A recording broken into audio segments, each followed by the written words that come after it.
Devenir bailleur en République démocratique du Congo n'est plus un rêve. La Cité d'avenir vous offre cette opportunité sur ses différents sites, à savoir Kinkole au bord du fleuve pour un terrain de 20 sur 20 à 14 500 $. Sele Kindobo pour un terrain de 20 sur 20 à 3 500 $. Kinkole VIP pour un terrain de 20 sur 20 à 9 000 $. Maluku Menkaou pour un terrain de 20 sur 20 à 2 500 $. Cité de Motard, Maluku Menkaou, pour un terrain de 20 sur 20 à 1 000 $. Notez bien, le frais d'ouverture des dossiers est fixé à 15 $. Frais panneau, 15 $. Frais bornage, 35 $. La compte est fixée à 15% pour le site de Kinkole au bord du fleuve et le site Kinkole VIP. Les autres sites, le frais d'acompte est à 10%. Attention, attention, les parcelles sont en vente à crédit et pour une échéance de 12 mois. Nous sommes situés au 4256 avenue Caniveau, quartier Beaumarchais, dans la commune de Barumbu. Pour tout contact, appelez au 082 36 90 409 097 580 51 06 082 222 63 21. La Cité d'avenir, c'est assurer l'avenir de votre famille.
Devenir bailleur en République démocratique du Congo n'est plus un rêve.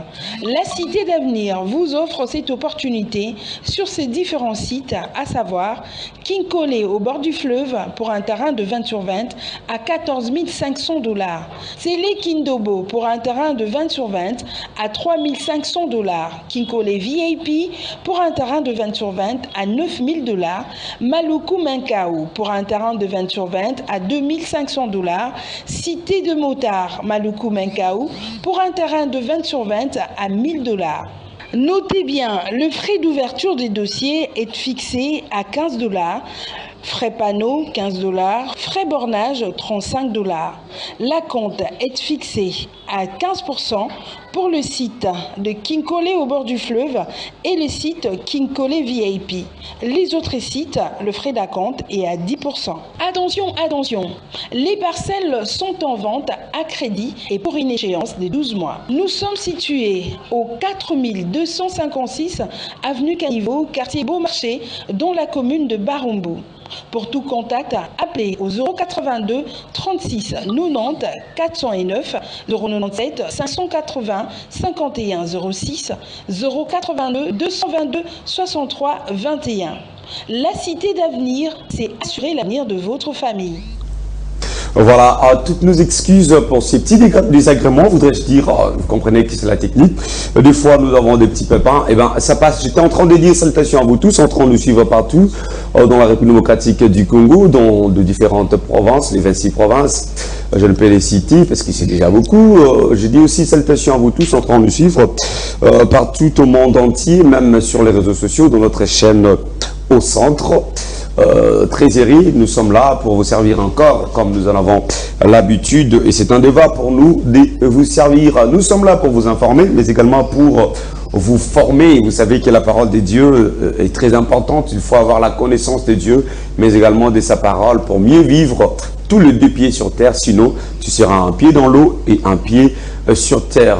Aujourd'hui nous sommes encore avec lui, M. Rabouni, traité de plusieurs mots par plusieurs personnes, mais il garde sa, je vais dire, sa liturgie, il garde sa position, il garde sa croyance, sa foi dans ce qu'il dit, parce qu'il croit qu'il en a la connaissance, qu'il en a la ferme conviction. Rabouni, bonjour.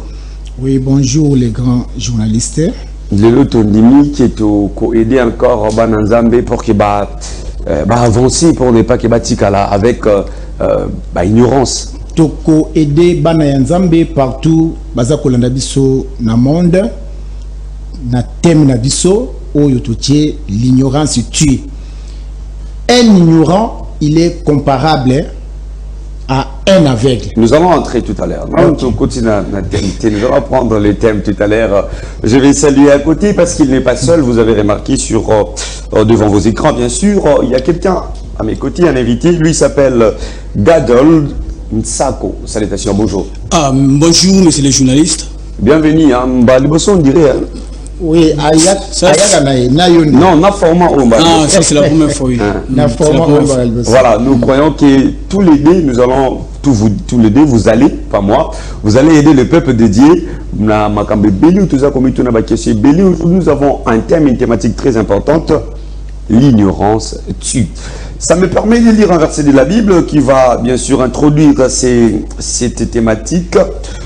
Je suis dans le livre de Osée, chapitre 4, le verset 6e. Il est écrit, mon peuple est détruit parce qu'il lui manque la connaissance. Puisque tu as rejeté la connaissance, je te rejetterai et tu seras dépouillé de mon sacerdoce. Puisque tu as oublié la loi de ton Dieu, j'oublierai aussi tes enfants. L'ignorance tue, c'est la thématique d'aujourd'hui. Pour commencer, Rabouni, namukuse avant de côté en profondeur, où nous ignorance et années. Yango na utaki koloba donc un ignorant il est comparable à un aveugle parce que un aveugle a yebi ko distinguer makamute. Un aveugle a ta couleur a yebite donc tout mona awa na ignorance ya batu au mona pasteur abikisi aveugle né mais azako tuna ye couleur ni au rouge. Un aveugle c'est un ignorant donc a yebi makambi ya couleur te donc yango na lobi l'ignorance ezali ndenge tobenga na lingala boyinga mutu ayebite balakisi ye 1 plus 1 est égal à 3. Il est ignorant. Donc et comme akapasi po mutu abotami déjà que ayebi que 1 plus 1 est égal à 3 oya kolakise que 1 plus 1 eza 3 te ezali 2. Yango nde babengi ignorance. Yango toye koyebisa peuple. D'abord na ignorance oyo mokili mobimba bazanango ya Congo. Parce que la parole déclare dans Colossiens chapitre 3 verset 17, la parole déclare tout ce que vous allez faire en œuvre ou à parole, faites au nom. Donc comme on est ezali likambu ou ezali primordial, yamo ozomona batuna comme lokola bazali na ignorance, na pesa ki Exode 3, ayebisi mo cheke YHWH, c'est là mon nom. Ça c'est en hébreu. C'est là mon nom de génération en génération. Au moins la Bible, l'ignorance a tient la carte de la Bible, à l'omoli combo a tient épithète Dieu. Au moins la Bible moutou, à son semble la Dieu. Un vrai juif a coquille pour prononcer Dieu parce que Dieu est l'outil en français. Donc autant nom des apôtres, même épithète on a Dieu et ça l'a dit. Au comment on a bâti sous adjectif, oh bâti éternel. Au moins que mouton éternel mon Dieu, un vrai Dieu à quoi qui prononcer Dieu, à quoi qui prononcer éternalité. Parce que moi nanga mike kalunzu lokola andima kombo ya Yoshua aza éternel ba ange pe baza éternel. Donc tozomona ignorance d'abord oyo bayel donc ignorance aux population baza nango selon 1 Jean 5 verset 19 la parole déclare le monde entier est sous la puissance du malin. Donc mon baza ba ignorant mais sans le savoir. D'abord les traducteurs ndenga na uteki koloba likambu ya kombo balongoli batie ba épithète batie ba attribut, ils ont ôté le nom d'Isali, le nom que tous les apôtres ont prêché. Même les musulmans, un musulman abengaka Allah diété, abengaka Allah. Parce que Allah est un nom propre. Il y a un autre l'ignorance tue parce que le sali est consigné dans le nom. Article 4:12. La parole déclare tout ce que vous allez faire en œuvre ou en parole, faites toujours au nom. Donc tous les pasteurs, tous les prophètes qui prêchent, papa, bazaba ignorant, de deux, mais déjà pour tout qu'il ne moussicati Rabouni parfaitement ou tout à l'heure que le monde entier est sous la puissance du malin. Le monde entier bazaba ignorant. Et dans l'ignorance, oui. Mais cependant, on a un peu dans le monde entier, c'est-à-dire qu'il faut ignorer. Non, le monde entier, ignorance, c'est une belle question. Yamoko Yehoshua Azakoloba, Namukane Mathieu, faussement appelé Matthieu 21:43. Azakoloba que Nakopona un peuple parmi les nations. Pona nalongola mokili mobima na kati ya ignorance apesi nanu peuple na Israël apesi bango mukongo lelo oyo ba juif oyo omonaka na Israël ngala sekara ba pasteur oyo bakendaka na Israël bien aimé bozolanda na bandako Israël lelo aza référence, c'était la révélation de Yehoshua lui-même parmi plus de 180 pays au monde à se révéler qui na Israël mais yemoko alobi à kopesa bango mukongo à se révéler na un peuple. Cela veut dire pour na biso to le makambu ya bien et je sais na biso to que le na Israël té na ni peuple bala na bien. On a raison mais attention parce que moi ni biso to sala ba tebele bazana ba confusion baza ko saba bongo makambu. Beaucoup de pasteurs vont passer le voyage vers Israël, ba comme na Israël, ba kuti les Israélites sont en train d'adorer ba Israël, ba ton di mais Yesu ba zokumba Yesu. Mais comment l'émission confirmer mais on comprend ma caméra na zoba l'émission passée na étymologie pardon bande ko bana biso na ndako bazana posa ya enseignement okokite kokoma koloba nanga ke nazo comprendre bien tété ba doit ndako bana posa ya information na epsa ko mingi mingi zo na émission fa ba ngana za munoko bato bana ndako tangu na ba question to mto ya mara ngotangu na ya na to ba question ba bana ndako il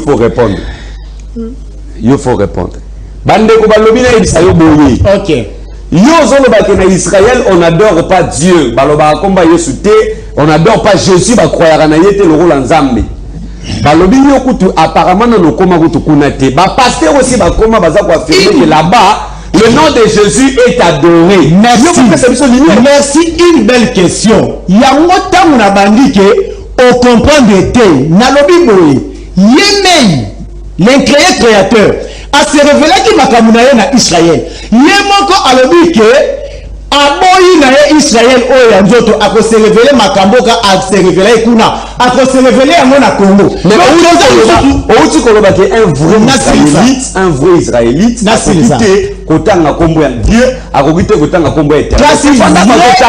Vrai israélite wana ezaba oyo mindele oyo bozomona te.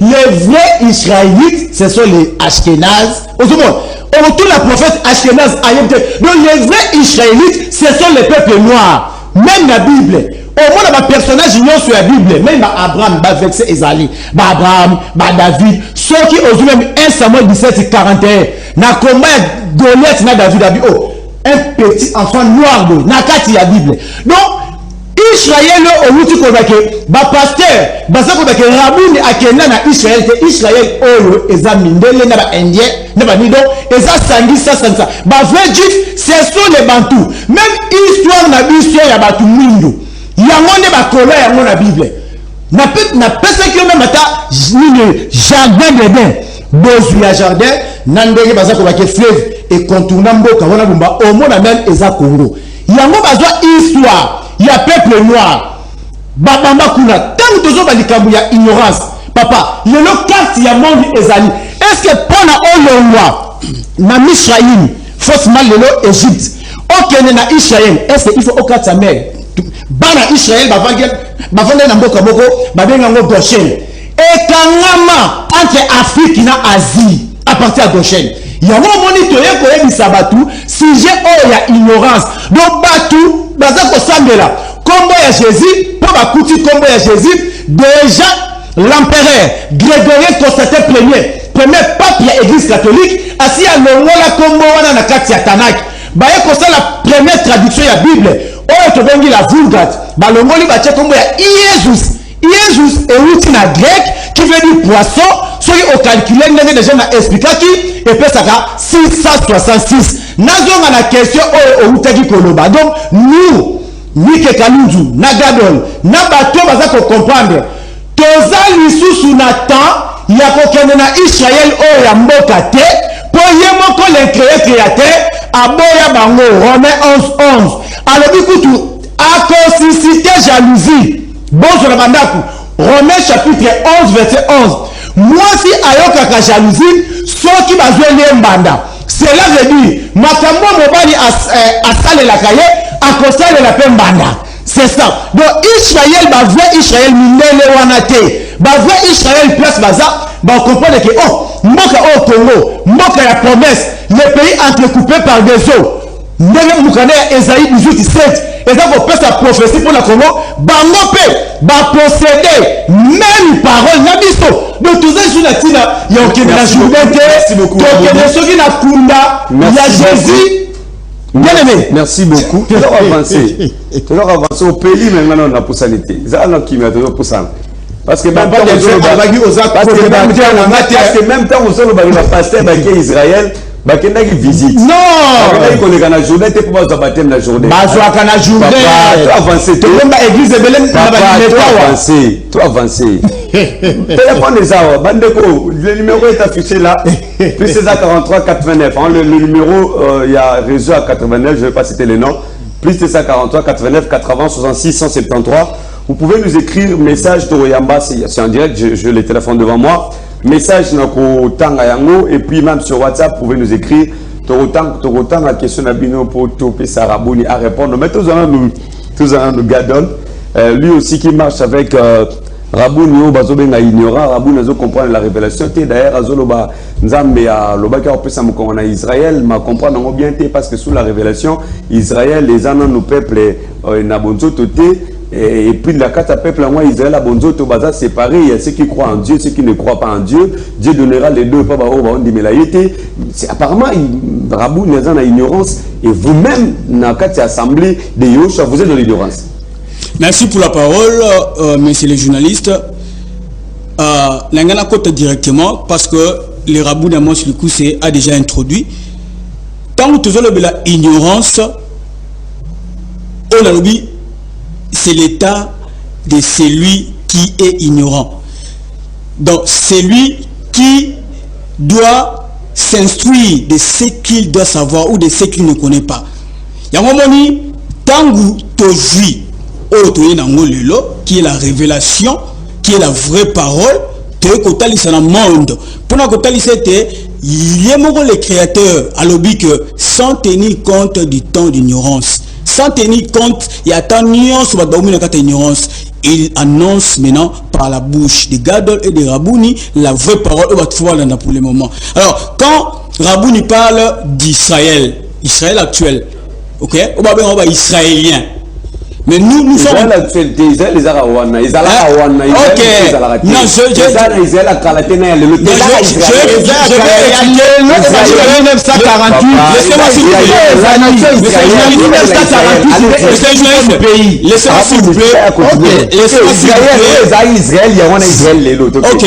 laissez-moi s'il vous plaît expliquer la nuance là, ok, la petite différence qui se trouve entre l'ancien Israël et l'Israël actuel. Okay? L'ancien Israël, les habitants de l'ancien Israël s'appelaient les Israélites. Mais aujourd'hui, ceux qui sont là s'appellent les Israéliens. Moins de différence. Alors, papa, là, merci. Quand Rabou Nimena avait parlé des vrais Israélites, Oyo Badoraka, Bidora Dorate, c'est-à-dire, Bakoki Kotanga Kombo Kaka Oza révélé, Oyo Zoua pour adorer. Pour dans Exode chapitre 9, verset 16. Parole de Lobby. On a Moshe, hein, faussement appelé Moïse. Moshe, faussement appelé Moïse. Le créateur a yébisié Nabimi Sibino na Israël pour que bo annoncer Kombo Nanga, Kombo Moko, partout dans le monde. Omoni, Yangwana, Kombo Wana Obenga Olaki Yehowa, l'ancienne alliance. Hein? Yangoyo et Yé, la nouvelle alliance, Yehoshua, autre annoncé. Alors, quand nous parlons de l'ignorance, Batou, le corps Bakangamaki, ne le corps Begi, Bible, aussi, Babebi ça. Parce que la Bible est falsifiée à 60%. Ils ont falsifié, ils ont remanié, ils ont amendé à plusieurs reprises. Tout le monde, la version alors, la Bible, c'est un livre qui contient un nom de la perdition, le nom de Jésus. Le nom qui ne sauvera personne. Comment il est sauvé dans le monde? Le nom véritable qui donne le salut, c'est le nom de Yehoshua. Il y a un livre Acte, chapitre 4, verset 12. La parole déclare que le salut ne se trouve qu'en un seul nom, le nom de Yehoshua. On continue. La Bible, la version Olingi. Acte chapitre 4, verset 12 au monde. Le salut n'est consigné qu'en un seul nom. Comme beaucoup à mon corps. Il y a un moment, tant que tu as expliqué un nom propre reste invariable. C'est le nom commun de Echanjaka. Mais un nom propre reste invariable. Si en Israël là-bas, les sauveurs, Babinga Kaye Jésus, c'est comme on ne peut pas comment Jésus. Pour un nom propre changera. Maintenant, comment expliquer que en Israël, Babinga Kaye Jésus, c'est aujourd'hui Babinga Jésus? Ah, si quoi le moni, place yo aux olingo comme côté biso dozate. Nandengeni. Tangu Kombo Oyo ya solo Yehoshua, il a qui falsifié. Hein? Il a falsifié. Bango pe o Israélien ozomona mindele lelo. Bazwa Bible na ignorance nde bakota pe kaka na buzo bawana. Mais bisona rabute ko lwano sur les vrais Israélites aux biso ba congolais. Parce que là qui le royaume des cieux l'air sera retiré. Bako botra bango le royaume des cieux peut regrouper sango en notre pays, les pays entrecoupés par des eaux, par des fleuves. Les pays entrecoupés par les fleuves, par des eaux, dans le monde, Isa, Kaka, RDC. C'est là où les mots qui ont révélé Kombo Nanga, la vraie parole.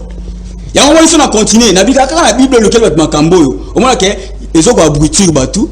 La Bible là contient des contradictions. Car cette même Bible là, ils ont commis un zambie dans un Dieu qui se répand, hein, mon a sali kambu, et moi arrêté, se répand. La Bible ils ont raté. La Bible ils ont raté. La Bible il y a 1000 euros ils ont raté. Là où la Bible dit Dieu se répand d'avoir créé l'homme. Parce que la Bible, na Tanakh, Genèse de 1 à 11, c'est sur des mythes. Ezalate, Adam, Azalate, Noé, Azalate. Donc, Maramila, tour de Babel, et ça là, le monde que nous sommes, ça date de millions d'années.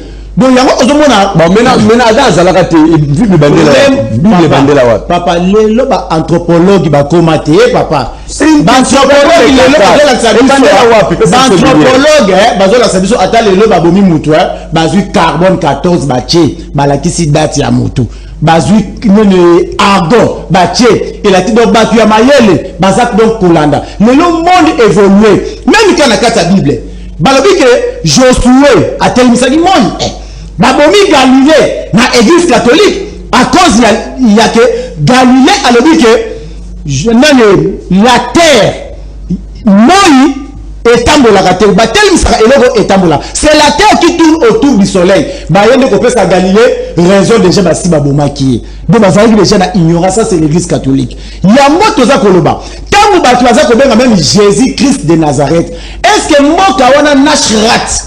Est-ce que comment Jésus ezalaki? Toza ko na binoko o bande ko la biso ya bandu mbaliaka Misili. Misili na France et bon tarapé. On appelle ça en français fourgère. Mais ceux qui ont vu Safou, Bapesanga Nabato Barobenga, Bapesanga Safou Nalitongue en français. Au moins, la Safou na France, et Zalagate, nous étions assignés les Safoutiers, et Zalagate. Donc, comment personnage Joana Azalate, mais bonjour comme Bobambier en français, aussi longtemps qu'au temps biblique, la langue française n'existait pas. Français est venu dans l'an 476, dans le Empire romain d'Occident. Mais comment on pouvait l'appeler dans une langue qui n'existait pas à son époque? Dans quelle langue avez-vous compris les choses de Dieu? Papa, naebi suyo ke na comprendre que soy au comprendre il a répondu le problème est biso ezaya no propre. Ezate so qui la bengi mutu. Chibola, isona loba, chinuba. Problème est biso ezali ke non propre. Moi na musala oye bayela qui est combo na yela balangi tout et Gabriel. Mais le nom oye alaki que ne touchez pas à mon Seigneur. Biso problème biso ezaya langi te. Les salis ezaya balangi te. D'ailleurs, n'a dit de préciser une belle question. Comment il y a le choix? Donc ce n'est pas en hébreu. Il s'est révélé na peuple hébraïque comme naïe. Mais donc par exemple, ceux qui a se levé la Nabino na Kikongo, Alinega Ayem Sora que Yehoshua, mais Nabino ba Congo. C'est ça donc les noms de Yehoshua, et ça na Kiebete, et ça na langue mokote, après ça peut signification te, ndenge la qui va te belé, bah ça peut sa signification. Non, le nom de Yehoshua englobe tout, parce que c'est lui l'incréateur. Donc c'est ça. Pasteur Kassadi, tout c'était le vendredi passé, il était ici. Pasteur Kassalobi n'a pas autant que la ce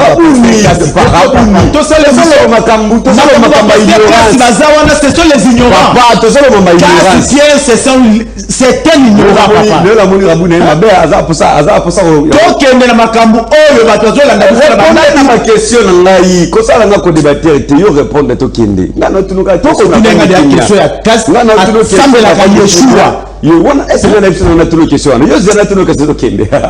Mesdames et messieurs, les amoureux de ces magazines au centre, nous sommes en direct de la chaîne Le Phare Télévision. Nous avons reçu pour vous Rabouni avec Gadol. Nous parlons sur l'ignorance. Rabouni Lelo aza côté abisso sur l'ignorance pour que bateau bazan na ignorance, balonga na ignorance, bazonga na vérité. Amon azolo ba question. Le pasteur Kassa dit il ne faut pas traiter batuke baza ba ignorance cependant ceux qui ka ko lobi ko zone di makombo yeso te yondo za ignorant liboso.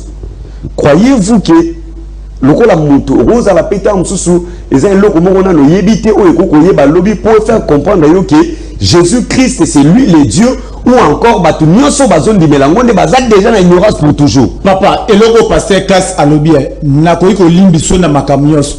Même na makamba kombote. Ceux qui ont eu la mukanda ya Weikra, faussement appelé Lévitique 24:10. Balabi Moshe, faussement appelé Moïse. Akangi mwasi moko ya Moïda, abalaki mopaya. Bakangi bango non, ndenge lelo ba pasteur baza ko zwa basi ya batu, baza ko escroquer batu. Babi bakangi ye, na bi Lévitique 24 verset 10 à 7. Babi bakangi ye à cause il y a blasphème à cause à blasphème du combo.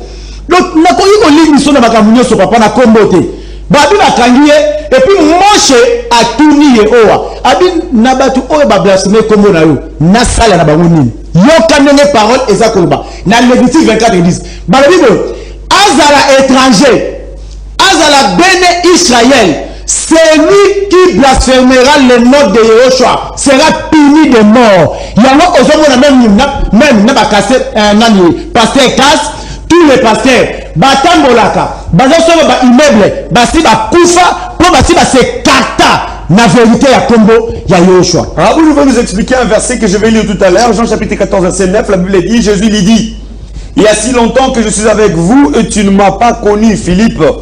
Celui qui m'a vu a vu le Père. Comment dis-tu, montre-nous le Père? Une belle question. Problème est ça, naba étymologie. Tant montre-nous le Père. Oh papa. Na prophétie sur aujourd'hui Yeshayo Esaïe 35 4. Alors qui na Esaïe 35 4 na ancienne alliance parce que il faut te à la loi et au témoignage.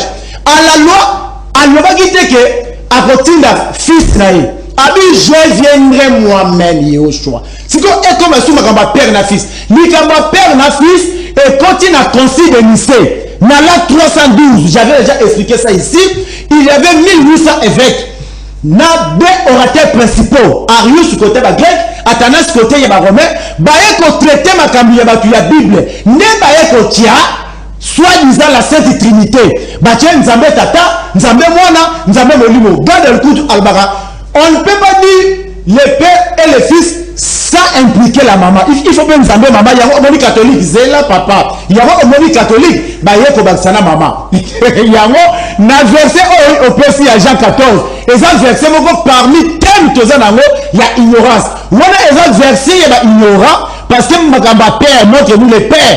Et ça lui a vu le père. Makamba père fils concile de Nicée à la 312 de notre répondre en tout cas on a la première réponse notée. Mais on a la réponse à comprendre les français parce qu'ici autant en français. Ah tu vas côté internet, vous avez concile de Nicée grec autant en français. Jésus a le tout nié. Si vous avez l'émission, aux autres il a vu Jésus, si vous avancez dans l'émission. Parce que Jésus c'est un nom satanique. Jésus c'est un nom catholique. Jésus, tala, papa, nana lobaka, pardon l'imisa. Nana lobaka même il réveille dans mboka exact. Réveille par rapport à quoi? Parce que le nom, on va passer dans mboka, dans le monde entier, va dans ce nom-là, Jésus, bien aimé, va passer, va y avoir ça la débat awa. Jésus c'est un nom catholique. Pasteur Moko a contredit nous sommes en direct. Jésus c'est un nom catholique.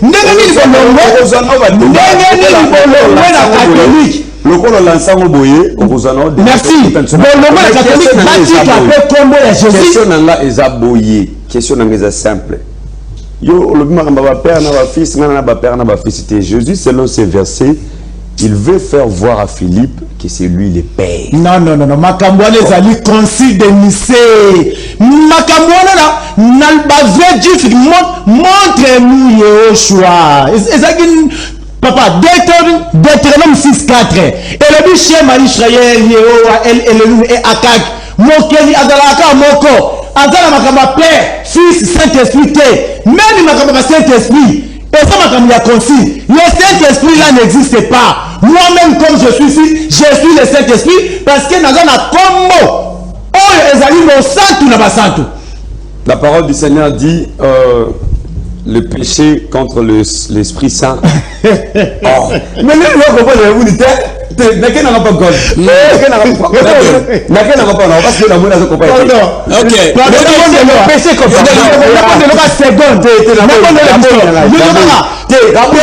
contre Jésus, mais ton péché le Saint-Esprit. Cela veut dire Saint-Esprit avec qui Jésus. N'est-ce pas seconde, papa? Le péché contre le Saint-Esprit. Précède le spectateur, écrivez-nous, le numéro est là affiché, puis c'est 143 89 4 avant 66 173. C'est l'émission, le numéro plutôt par lequel vous pouvez nous joindre en direct de ce plateau. Nous sommes en train de parler de l'ignorance. Mais c'est le journaliste. Gadol, écoutez-moi. Bon, précis, le là. L'Igna Lobana n'a pas posé question. Il n'a pas de sa question comme ça, on l'a ramassé la question dans la Ok.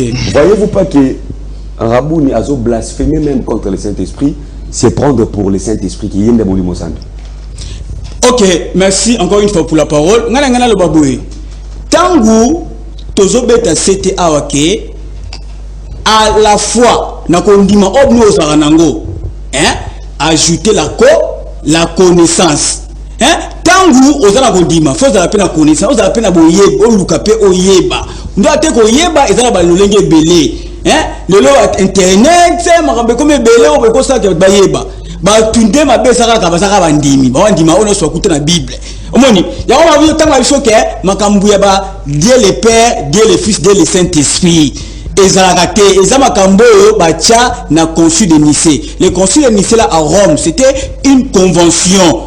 Bayokani batie babitiacha ba changer ba BBC o ezalaki na authenticité alongoli batie babitiacha na bango. Alors que dans les s'il vous plaît, ne nous appelez pas, écrivez-nous le même numéro, mais écrivez-nous, on ne peut pas répondre aux appels. Bokoma tokotanga ba question na bino, même sur WhatsApp, même sur message normal, mais ba appel s'il vous plaît. Dans les saintes écritures hébraïques originales au kuta ba buzo ba obatia solo na Bible té. Ya au moins tous autres mettre certaines kamba l'ignorance tue nde ba lingala.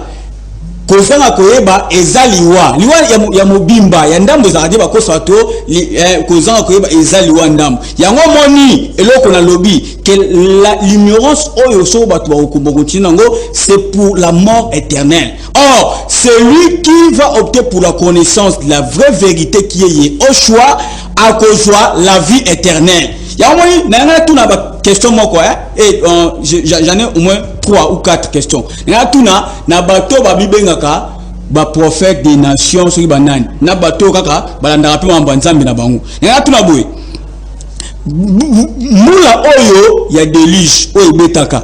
E betaka mokili mobimba to e betaka kaka na partie au Noël zalaka. Hein ba répondre les numéros là comme vous venez le dire, tous les téléspectateurs qui sont en train de nous suivre, veuillez répondre si vous êtes là.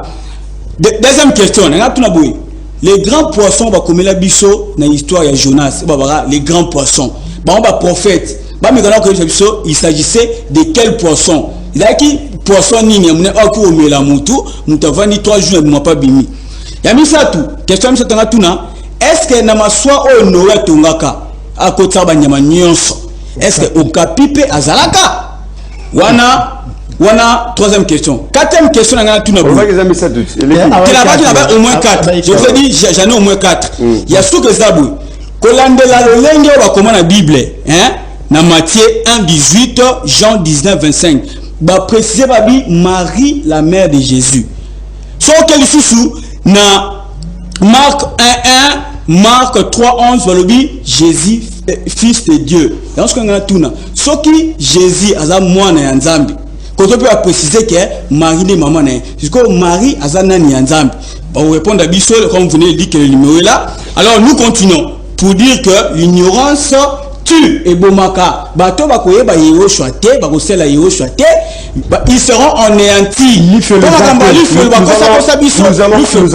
allons prendre les esprits et si karaté. Trois versets na zone par abuni wana ngana otanga te na Bible na ngate botanga na Bible na bino bozana ngo. Chers téléspectateurs, 1 Corinthiens chapitre 3, le verset 11. Expliquez-nous le verset. Aux en Bible, 1 Corinthiens.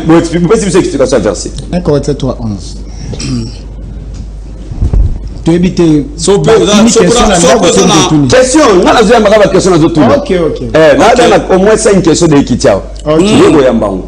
1 Corinthiens 3, 11. Oui, qu'il est. Pour un retard. 1 Corinthiens 3, 11. 11.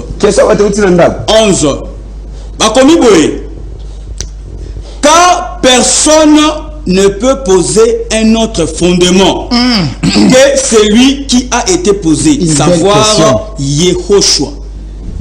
Une belle question. Bakomi ke moto mususu acha moboko te, kaka moboko oyo ezali ya kotia, omoni ba ignorant ba tie Jésus.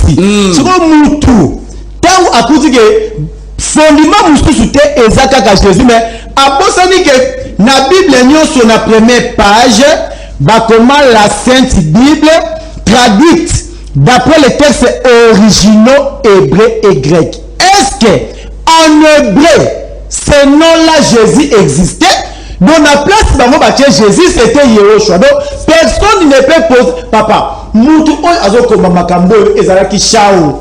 apôtre Shaul atikalaka koyeba français te bantoma bazalaki na premier siècle. Na premier siècle français ezalaki te. Ezalaki que personne ne peut poser un autre fondement de savoir Yehoshua. C'était ça. Merci beaucoup. Qu'est-ce que c'est de comment combien à lobby tuna invité na yo la chapeau ya rouge. Aye bisabiso. Comment est-ce que ye aza kondima ba ndambo ya makomi ya Bible même mususu aza koboya? Papa na ngai déjà to sito lobaki on dit Bible oyo c'est là pardon.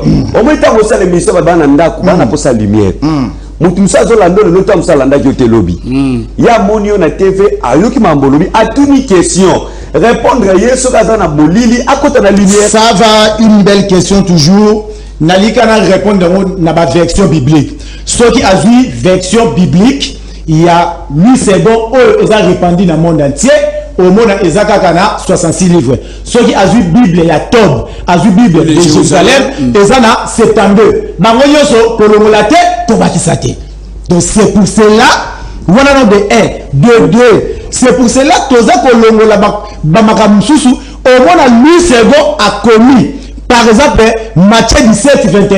Alors, que 7 sortes de démons ne sont que par des jeûnes et de prières. Mais au comment on a versé Wana, ma traducteur Nyonso, ma comment y a monté. C'est pour cela que la conférence, Baouti Bosala, na Jérusalem, Yoka ma traducteur, Baloribo, il n'y a pas d'équivalence entre des choses exprimées originairement en hébreu et leur traduction dans une autre langue. Balobi, Boti de la mission de la suggestion, envie d'améliorer les éditions ultérieures. Donc, Bango Moko dit que Bible est une erreur, est une inexactitude, est une ébélé. Oh, le Bango Moko non, Bakomé mission mais Balobi est déjà ma fausseté. Il y a un terme biso total à Natanak, total il a fait il y a ma traduction autorité. Natanak, comment Jésus est athée. Comment Jésus est allé un nom catholique? Qu'est-ce qui vous fait croire que Tanak n'a bilondé en mais le salut vient de Dieu. Pas cette question. Oui. Qu'est-ce qui vous fait croire que Tanak n'a bilondé ça m'a commis un zambé? Ok, parce que Acte 4, non, Jean 4, 22 à 24, la parole déclare le salut vient de Dieu.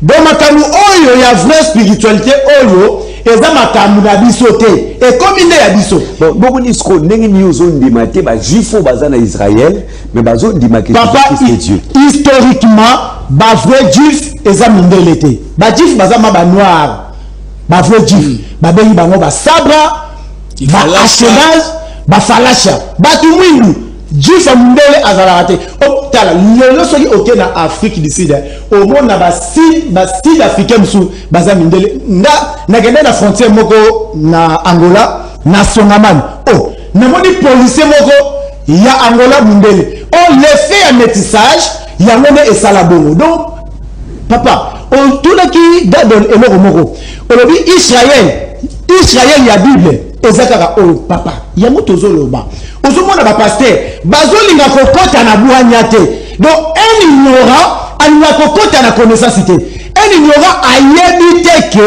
ba juif oyo papa na biso s'arrive Mukendi alobi ba soukaki à partir ya l'an 70 de notre ère cet empereur là Titus azoki ba ustensile ba tanaki biloko tout eza na Rome yango tant que ba touche même à Rome toye ba raté ba buku ba amenora ba chandelier biloko tout et kena na Rome toye ko comme na l'encens dernier apôtre de la Bible to bengi ye o Anan faussement appelé Jean ba bomie na île de Patmos ba makamba ba juif nde omoni ba kenaki na déportation donc ba juif ba ye ko zonga na terre wana ka lobi na 1848 ba juif ba véritable te ba juif ya mindele yango omona en hébreu omona mai ya komela en hébreu na lingala peka mai donc ba vrai juif basi ba palangana na mokili mobimba donc oyo kuna ezali makambo oyo ba occidentaux basala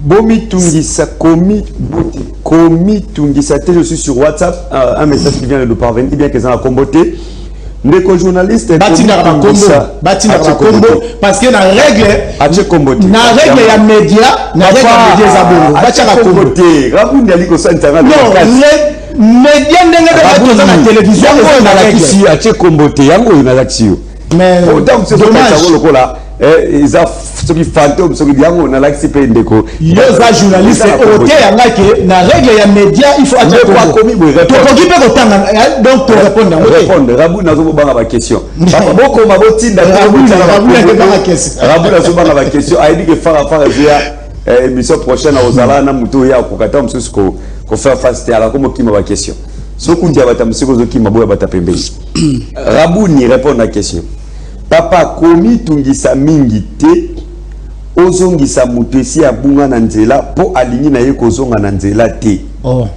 Jésus-Christ est le seul et l'unique Dieu.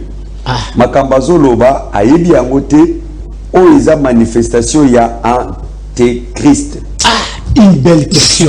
Toto na siko na kati ya Bible tango ange Gabriel ayaki bandeko. Toza sérieux. Tango ange Gabriel ayaki est-ce que après ça qui combo Jésus ou bien Jésus-Christ? Après ça dit dans Matthieu 1:21 tango ange Gabriel aye abi to cheka na ignorance de bango na to ni magana kati ya ignorance de bango. Alors que mwana oyo bakobenga ye combo Jésus. C'est quoi combo ya Christ et ko sangana na Jésus-Christ na quelle prophétie na quel passage OK balobi que moi on a akobenga vous avez 5 minutes sans que na katayo au faire voir na bana nzambe na batuno so bazolanda biso quelle est cette grande ignorance au bato bazanango o esengi babimana wana pena na okutuna question te yo zo katanga izela na nteto na okata te na vandi kimia vous avez 5 minutes pour expliquer na bana na nzambe na mokili mo baba bolanda yo quelle est cette grande ignorance dans laquelle nous devons sortir yango malam na 5 minutes au pesainga na utaki koloba na bandeko na lobi un ignorant azak comparable na un aveugle. Un aveugle ayebi ko distinguer même couleur te. C'est ça l'ignorance. Yango na zolo bana bana na nzambe. Soki toke par exemple na banzembo oyo bazolo par exemple ya Amina. Amina eza ni en hébreu parce que na Bible baza koyebisa biso tozaka na deux langues bibliques. Toza na hébreu, toza na grec. Amina eza ni en hébreu, ni en grec, ni en swahili. Nous sommes en direct na télévision. Batu babenga bayebisa biso Amina na swahili et la tinine. Eza sirène des eaux. Pour vous la plupart des zoyemba Amina na lambela yo mosaka et Amina nzembango et puis ba nzembango satanique ezalaka elengi. Eza ni en hébreu, je suis le professeur de la langue hébraïque. Eza lokola batu oyo bazo sambela Jésus-Christ de Nazareth. Nazareth wana eza mboka ya batu ya bajif. Balobaka hébreu. Cette femme-là, Myriam, elle était une femme juive. Ayebaki français pour français et na 5e siècle. Hier azalaki mutu ya 1er siècle. En hébreu J ezate, V ezate. Si vous bien le prophète, bon ben na Jésus de l'ennemi. Na hébreu nous avons 22 lettres. Nous avons Aleph, Bet, Gimel, Dalet, He, Wa, Zain, Ket, Tet, Yod, Kaf, Lamed, Mem, Nun, Samek, Aïn, Pe, Tchade, Kof, Reshin et Tao. 22 lettres. Junave ezate. Toke pe na grec. Parce que même la théologie, bako sa Nouveau Testament et comment na grec. Na grec, tozana alphabet, gamma, delta, epsilon, jeta, eta, theta, iota, kappa, lambda, mu, nuxi, omicron, rho, sigma, tau, ypsilon, phi, chipsi, oméga. Junave ezate. Bako Jésus na Jéhovah. Oyo gabe pasteur, abi, rabu nango, alpha. Aleph bet eza na langue nini yango na yebisaka yo papa na biso Sarif Mukendi un musulman avant akoma mwalim il faut ayeba pe langue oyo ekomi spiritualité wana yango na 5 minutes opesinga na yebisi na population tangu oza kosambela Jésus yango Yeshua alobi il y aura des pleurs et des grincements de dents batu bakolela na tangu wana mwana oyo atravaka na ye malamu te na classe ata azwi te akolela te mais mutu oyo atravaka bien mwana oyo atravaka bien soki azwi te akolela elingi koloba bo batu bazali kosambela en dehors ya volonté ya l'incréé créateur. C'est pour cela les âmes seront anéanties. Volonté na ye alobi na Luc 24 45 à 47 alobi la repentance et le pardon du péché serait prêché en son nom, pas à ses noms, pas ce titre. Donc, Azaka a le nom unique. Oh, Ange Gabriel Ayakilango, le nom de Yehoshua. Oh, yoba longola na kati ya mukanda. Bible, oh, yoba pasteur Bozolanda. André Chouraki, c'est 1000 €. Et ça n'a combat Jésus na kati te pourquoi? Pourquoi tu as 1000 €? Pour batouba la vérité. Donc, au moins la Bible a lu c'est bon, à ça là c'est bon révisé, à 5 excuse. Alors, Jésus, oh, la Tchelibino, c'est un nom dérivé. Nali Koshite Bou. Pendant que l'on va, n'a pas langue biblique, et ça l'a codé chiffré. Sauf que calculé comme Jésus, et puis ça a 666. Bande Konama, vous adorez Satan sans le savoir. Jésus, c'est la marque de la bête. Oh, vous connaissez Apocalypse. Faussement appelé Apocalypse, révélation. Parce que ce qui est déjà révélé, on ne peut plus l'appeler Apoca. Apoca qui veut dire ce qui est caché. Donc, vous connaissez la révélation. Et ça, qu'on a salué, c'est que 666 wana, et ça dit Jésus, que les chrétiens, faussement prononcé chrétien. Donc, autant des apôtres, batika la tobenga bango chrétienté. Ce qu'on dit Actes 11, 26. Ezalaki nembala ya liboso, apôtre Shaul, faussement appelé Paul, akena Antioche, toujours les Grecs. Akena Antioche, ne babengi bango la kombo ya Christus, olelele est comme chrétien. Apôtre Paul a mona Yehoshua te. Si que avant apôtre Paul, ba disciple, babenga makana kombo nini. Yango omoni to repesa, ba numéro na biso ya téléphone. Bon préparer ba téléphone na ba stylo. To pesa ba numéro parce que TV ezalaka ngonga, boya na assemblée, boya ko na ba cours hébreu ya grec au fele.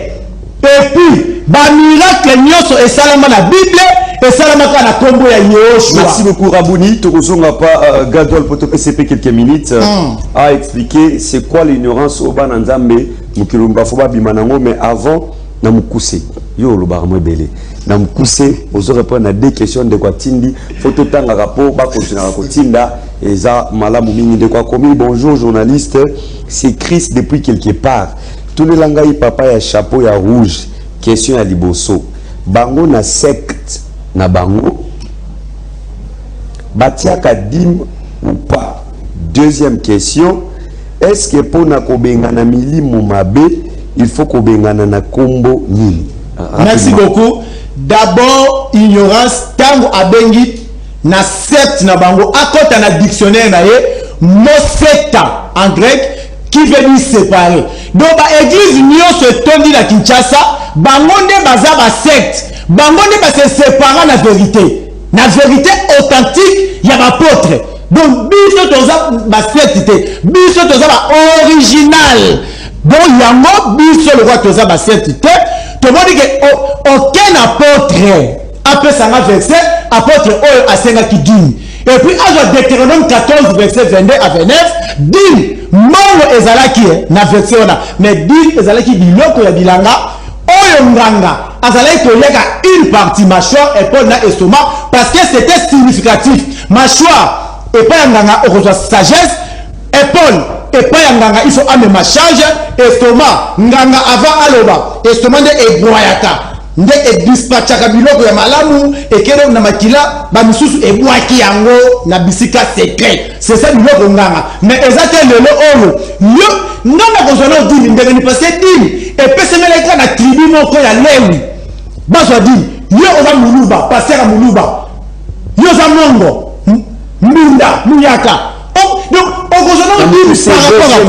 Deuxième question, Bobengana Milimu Mabe, ce qui est Bengana Milimu Mabe, na secte Nabino, na zolo makambu, na secte Nabino, Bobengana Milimu Mabe na Kombo. Na pesagi verset déjà, il y a Colossiens 3:17. La parole déclare tout ce que vous allez faire en œuvre ou en parole, faites en nom. Le nom n'était pas Jésus, Jésus c'était un nom catholique. Merci beaucoup. Comment pas Gadol? Ignorance nini oyo mukilmo bimbafoa bimanango. Vous avez 2 minutes parce que je commence déjà. Mais c'est le journaliste n'a s'appelle encore une fois qu'on le téléspectateur au bazar qu'on a dans la mythe oyo que l'ignorance tue. l'ignorance oyo biso tola ko beta seti batba bimana yango eza kozala na fausseté. Or la fausseté ya liboso l'autre baki eza kombo oyo ebomi mokili kombo ya Jésus. Po batamayele to kenda na bino batamayele babi un nom propre reste invariable. Sikoyo tangu le sauveur ayaka na mukila pour sauver biso kolandisama Ésaïe 35 verset 4. Alors que je viendrai moi-même. Aïe, avant ya c'était avec un signe, hein? Et puis ange Gabriel aïe ko annoncer combo pendant que la langue française n'existait pas. Tabino moko. Parce que combo o ezalaka tangu langue française ezalaka te. Comment on peut kalaka Jésus te? Parce que comment Jésus ndeni. Ya moni ya mibale nazoloba ne rabu na ocholoba eloko ezo bebisa makameza Bible oyo ba bebisa ne question pour une partie soboya. Ah, on va répondre. Il faut avoir la révélation. Sur la révélation, ndé komuna ke a kotoyo ba bebisa ya bien né yango tuzo salela. Donc kosuki ça ezaboyi. Tant auto vivre eza selon 2 Timothée 4 3 à 4. Il y aura un temps où les gens ne supporteront plus la saine doctrine. Tu vas supporter les saine doctrine. Doctrine ya kitoko. Oza conseil bozo ko supporter la saine doctrine, la doctrine pour Dieu. Donc bozo ko supporter. Ngai na zo belande batu oyo bazo supporter ngoki. Habite ko ya moso boza kat. Ba ignorant, ba chrétien, hein? Comment ba chrétien, na ba secte mususu na ba église. Oyo ba ko supporter saine doctrine te obiso do lobalelo. Yehoshua la vraie vérité. Pani, babi ils auront la démangeaison d'entendre les choses agréables. Si vous regardez, enseignant le coutin, pasteur, prophète, question sur notre tuna, répondre ils sont en train d'envoyer les messages de ma question sur notre tuna, pas répondre à mon compte. Moi, alors, les pasteurs, les docteurs, le prophète ou abima, ils détourneront l'oreille des gens de la vraie vérité. Alors, les gens se tourneront vers les fables. Or, les fables, ce sont des récits imaginaires, qu'on peut appeler aussi fausseté, ou récits ayant un caractère mythologique. Moi-même, histoire ce sont des mythes, des fables. Mais moi, passé à l'autre toka. Il y a un pasteur, moi, na plateau, ça, des banaïs, na tout ni nabi, som au tali, na histoire, il y a un badana Eve. Au moins, il y a un caïen, ça, qui moi, il y a serpent. N'est-ce pas, serpent, et même la nature elle-même ne vous enseigne-t-elle pas? Est-ce que nyoka a rapport sexuel à mutaboti c'est moi? Au monde. Donc c'est inconcevable. Mais maintenant on dit amen. Au monde. Donc on nous sous expliquer tout des fois on a na boania paix na spiritualité.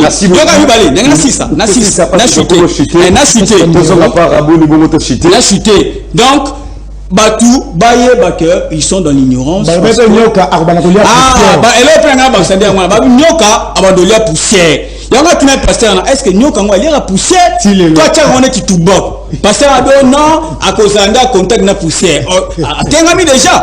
Donc les pasteurs, les prophètes, Batunions, ceux qui sont dans le nom de Jésus, ils doivent savoir que Luc 24 verset 47 le dit, la repentance et le pardon du péché seront prêchés au nom de Yehoshua. Donc ils sont perdus. Bayande, Bayoka, la vraie parole, l'ensemble de Yehoshua. Merci beaucoup Gadol, merci beaucoup Gadol. Nous sommes arrivés à la fin, il nous reste pratiquement 2 minutes.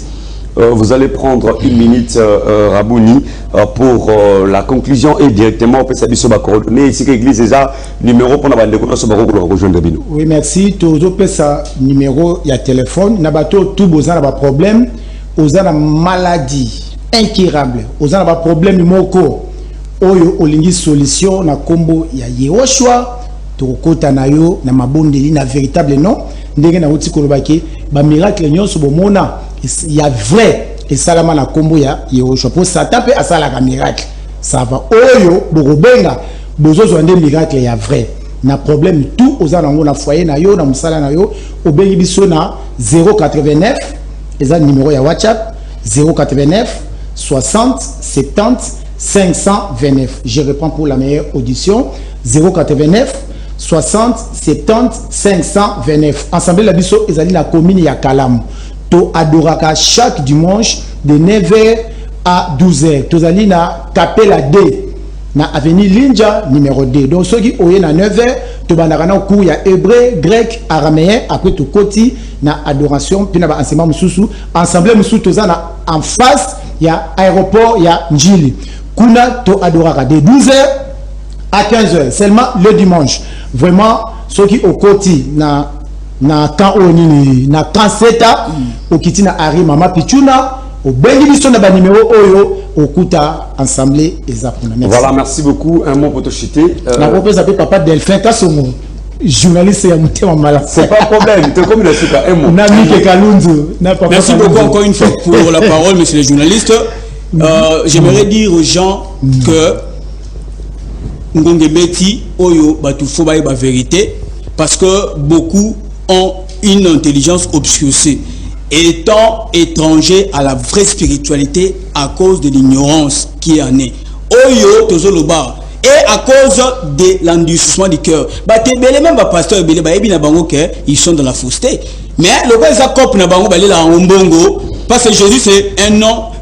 C'est un fonds de commerce. On va profiter rapidement pour donner mon numéro de téléphone. Mon numéro de WhatsApp c'est plus 243 82 11 32 656. Je réponds pour numéro audition plus 243 82 11 32 656. Mesdames, Messieurs, nous sommes arrivés à la fin de notre magazine Au Centre. Très heureux de vous l'avoir présenté. Merci de nous avoir suivis.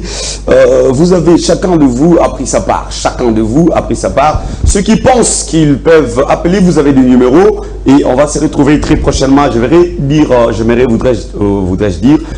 dire une dernière chose. Mon match betamati, je betamati, arbitre dans la terrasse aussi sifflé, koto battu coup franc, koto na battu penalty. Tout ce qu'il fait, les Arabes posent ça. Il y a qui arbitre face à la montée. Mais en réalité, il n'y a pas dans l'équipe qui a commis ça. Donc, on a Simba.